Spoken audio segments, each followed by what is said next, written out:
Bom dia a todos vocês, que Jesus os abençoe, que Jesus nos abençoe, acrescentando sabedoria em nossas vidas, para a gente viver a palavra de Deus e também para compreendê-la verdadeiramente e aplicá-la em nossas vidas. Amém. O título de hoje é A Súplica do Homem da Macedônia. O apóstolo Paulo, ele estava na sua segunda viagem e daí ele teve uma visão, a visão de um homem da Macedônia, que mudou completamente o teor da sua viagem. Vocês já tiveram numa situação assim? Em que vocês querem fazer algo muito importante na sua vida, mas de repente as coisas começam a dar erradas, elas não seguem aquele plano, os nossos desejos são frustrados e a gente não consegue realizar aquilo que a gente quer. Mas muitas vezes é apenas o nosso desejo, a nossa escolha, no nosso livre-arbítrio, que não está checando com os planos de Deus. E daí, quando a gente ora e pede orientações, pede que Deus esteja direcionando as nossas vidas, nos ajudando, então Ele vai nos ajudar da melhor maneira possível. E Deus sempre tem um plano para nós, independente disso. E o plano de Deus é nos trazer de volta para Ele. A gente deve analisar essa situação do apóstolo Paulo com cuidado para ver como aplicar em nossas vidas, que o apóstolo Paulo ele queria estar pregando ali na região de Roma. Mas houve uma certa ocasião em que o Espírito Santo o barrou de ir em certa localidade que ele queria ir. Mas o apóstolo Paulo, ele não discutiu, pelo contrário, ele aceitou as determinações do Espírito Santo e seguiu a viagem como planejada. Vamos primeiro conferir a palavra de Deus, depois voltaremos com as considerações. Leitura de Atos, capítulo 16, versículos de 1 a 12. Chegou a Derbe e depois a Listra, onde vivia um discípulo chamado Timóteo. Sua mãe era uma judia convertida e seu pai era grego.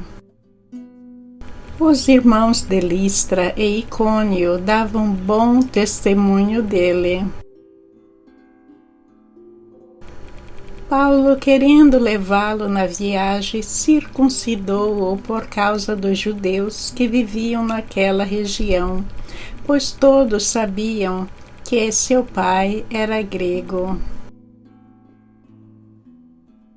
Nas cidades por onde passavam, transmitiam as decisões tomadas pelos apóstolos e presbíteros em Jerusalém, para que fossem obedecidas. Assim, as igrejas eram fortalecidas na fé e cresciam em número cada dia. Paulo e seus companheiros viajaram pela região de Frígia e da Galácia, tendo sido impedidos pelo Espírito Santo de pregar a palavra na província da Ásia. Quando chegaram à fronteira de Mísia, tentaram entrar em Bitínia, mas o Espírito de Jesus os impediu. Então contornaram a Mísia e desceram a Troade. Durante a noite, Paulo teve uma visão, na qual um homem de Macedônia estava em pé e lhe suplicava: passe a Macedônia e ajude-nos. Depois que Paulo teve essa visão, preparamo-nos imediatamente para partir para a Macedônia, concluindo que Deus nos tinha chamado para lhes pregar o Evangelho.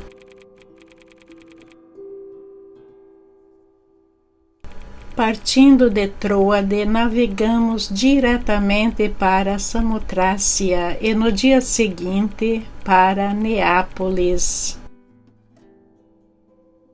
Dali partimos para Filipos, na Macedônia, que é a colônia romana e a principal cidade daquele distrito. Ali ficamos vários dias. E este capítulo começa dizendo que o apóstolo Paulo chegou a Derbe e depois a Listra, onde vivia um discípulo chamado Timóteo.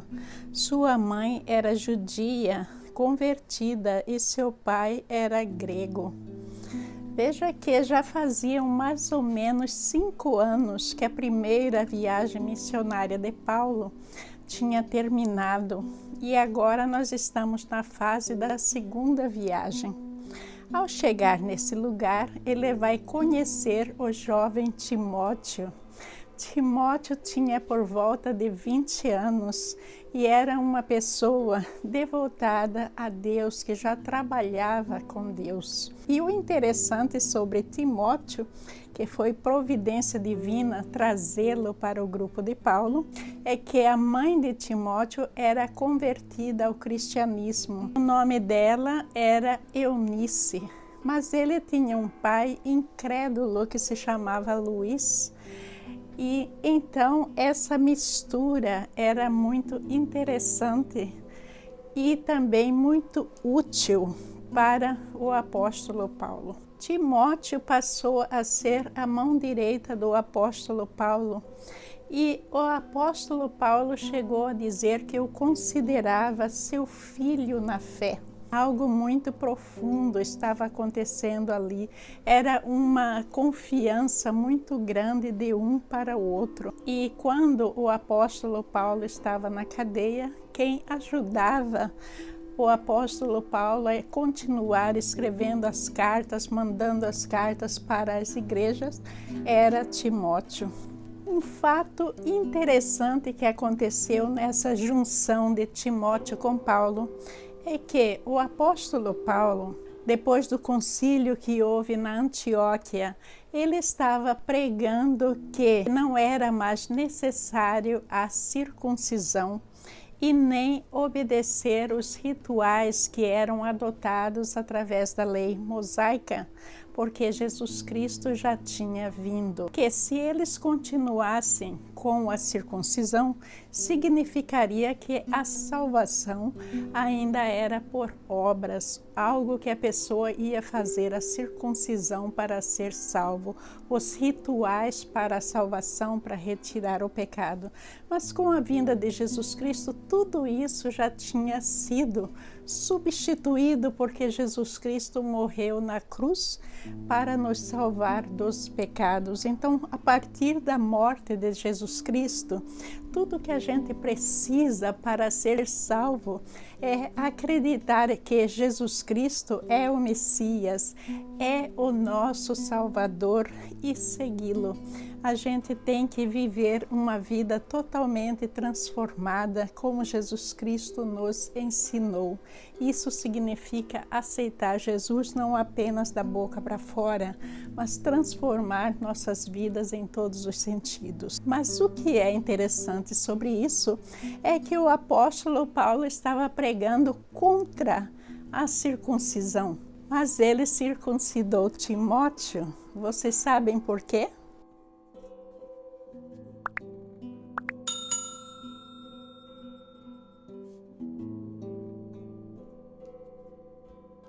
O apóstolo Paulo circuncidou Timóteo por segurança, para a segurança dele.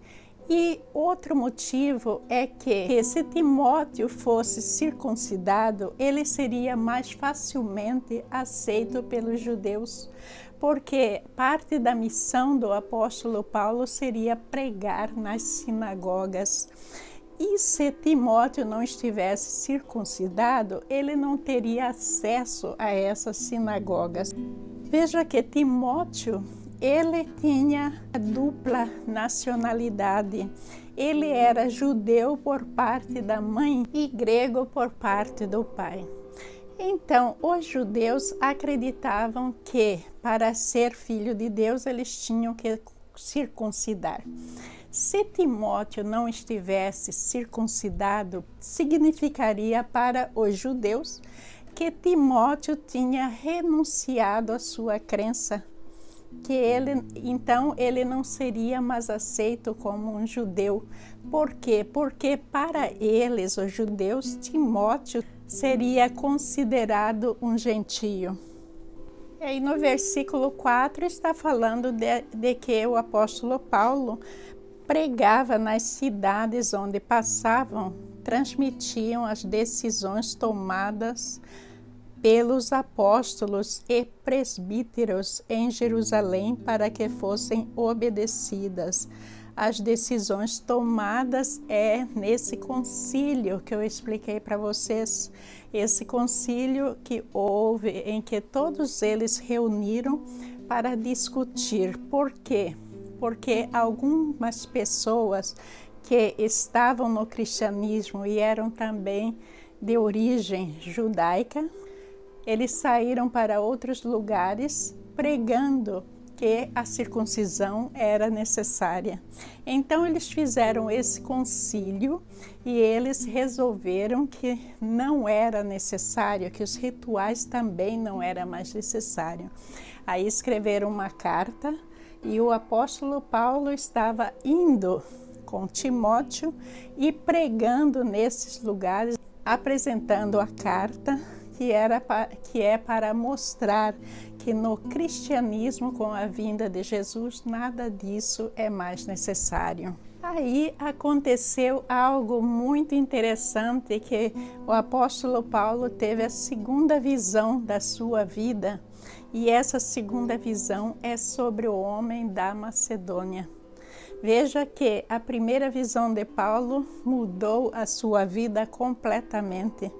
E agora esta segunda visão vai mudar o rumo de toda a pregação de Paulo completamente para a lucratividade de Deus. Está escrito no versículo 6, Paulo e seus companheiros viajaram pela região da Frígia e da Galácia, tendo sido impedidos pelo Espírito Santo de pregar a palavra na província da Ásia. Essa proibição a gente não sabe exatamente como é que aconteceu, mas nós sabemos que quando ele foi proibido, imediatamente ele vai ter essa visão do homem da Macedônia pedindo por ajuda.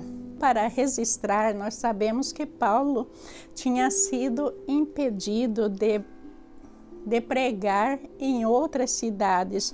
Por exemplo, nós vamos ver a cidade de Éfeso, Esmirna, Filadélfia, Laodiceia, Colossos, Sardo, Pérgamo e Tiátira. Essas são as cidades em que a influência da lei mosaica ainda estava muito grande. Muitas cidades estavam devotadas à idolatria e eles acabavam expulsando o apóstolo Paulo dessa região. Quando o Espírito Santo proibiu o apóstolo Paulo de entrar em Bitínia, a opção dele era ir para Troade.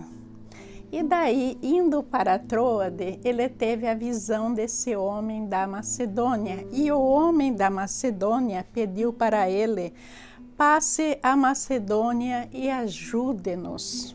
Veja que uma súplica é diferente de um pedido. Quando a gente pede algo para alguém, a gente espera um sim ou um não. Mas quando a gente faz uma súplica, geralmente é algo de extrema importância. É algo de vida ou morte. E é muito importante que a gente atenda àquilo. E era o que estava acontecendo. E o Espírito Santo impedindo eles, eles tiveram que ir nessa direção. Mas qual é realmente o motivo que o Espírito Santo proibiu o apóstolo Paulo de ir onde ele queria e mandou ele para Macedônia? Veja que se a gente olhar no mapa, a gente vai ver exatamente o que é. porque indo para a área da Macedônia, o apóstolo Paulo estava levando a boa nova para a Europa. E ali era uma área totalmente nova, então isso significava a expansão do Evangelho por toda a Europa. Veja que coisa interessante, o apóstolo Paulo não tinha ideia do que estava acontecendo, mas ele seguiu as ordens do Espírito Santo e foi isso que aconteceu. Algo de fundamental importância para a expansão da palavra de Deus. E se ele tivesse ficado naquela região, ele iria simplesmente ficar revisitando as igrejas que ele já tinha ido na primeira viagem para checar como que eles estavam indo, que era algo importante, mas se a gente pensar, a expansão do Evangelho tinha parado ali. Mas com isso, com o chamado desse homem da Macedônia e depois do Espírito Santo ter barrado eles de continuar ali na Ásia, toda a palavra de Deus foi focada na região da Europa. Eu quero que vocês prestem atenção na mudança de pronome aí no versículo 10. É muito importante a gente analisar isso na Bíblia para a gente observar quem está falando e o que está acontecendo. É como se estivesse lendo uma carta, mas como é algo assim tão distante de nós, às vezes passa batido, mas é algo de fundamental importância para esta missão. Então está escrito: depois que Paulo teve essa visão, preparando-nos imediatamente para partir para a Macedônia, concluindo que Deus nos tinha chamado para lhes pregar o Evangelho. Aqui, a primeira vez, o escritor de Atos, que é Lucas, ele vai usar o pronome nos. Quer dizer, ele está se incluindo ali. Significa que o apóstolo Lucas se juntou também ao apóstolo Paulo e Timóteo ali e foram para a Macedônia juntos. Veja que, graças a isso, o apóstolo Lucas pôde nos relatar tudo o que estava acontecendo e também como um médico, que Lucas era um médico, ele era de vital importância nessa missão. E aí eles chegaram a Filipos na Macedônia.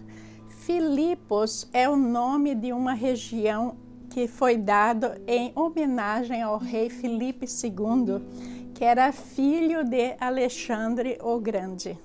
Nós vamos parar por aqui e continuar no próximo vídeo, na graça de Deus, para não ficar muito extenso. Quando Deus nos direciona para fazer algo, geralmente é algo de fundamental importância para o bem da humanidade. E hoje em dia a gente fala muito dos planos de Deus na nossa vida, aí é diferente. Porque naquela época os apóstolos eles estavam pregando a nível de expandir o Evangelho no mundo. Hoje em dia, nós, como pessoas, nós falamos de planos de vida, que o Divino Espírito Santo nos orienta, que Deus tem um plano de vida para nós. Sim, o plano de vida de Deus para nós está sempre ligado com a nossa salvação, o nosso resgate do lado maligno para a santidade. Então a gente tem que pensar muito bem nisso, que muitas vezes a gente tem que trilhar o caminho estreito, a gente tem que passar por um caminho difícil, mas temos que lembrar que esse caminho faz parte da nossa purificação, porque a gente tem uma natureza pecaminosa que nos afasta de Deus. E durante a nossa vida a gente comete muitas faltas e nesse processo de purificação a gente é levado por certos caminhos estreitos, como Jesus nos disse, mas com o intuito de no final da corrida, no final desse caminho, receber o galardão que é a nossa salvação, que é estar perto de Deus. Então vamos pensar nisso e sempre pedir orientação ao Pai, que nos oriente nesse caminho para que a gente receba a salvação eterna. Um bom dia para todos vocês, muita paz, uma ótima semana, que seja abençoada, que você prospere, que a sua vida seja repleta de paz, de saúde e felicidades. Que Jesus nos abençoe. Amém.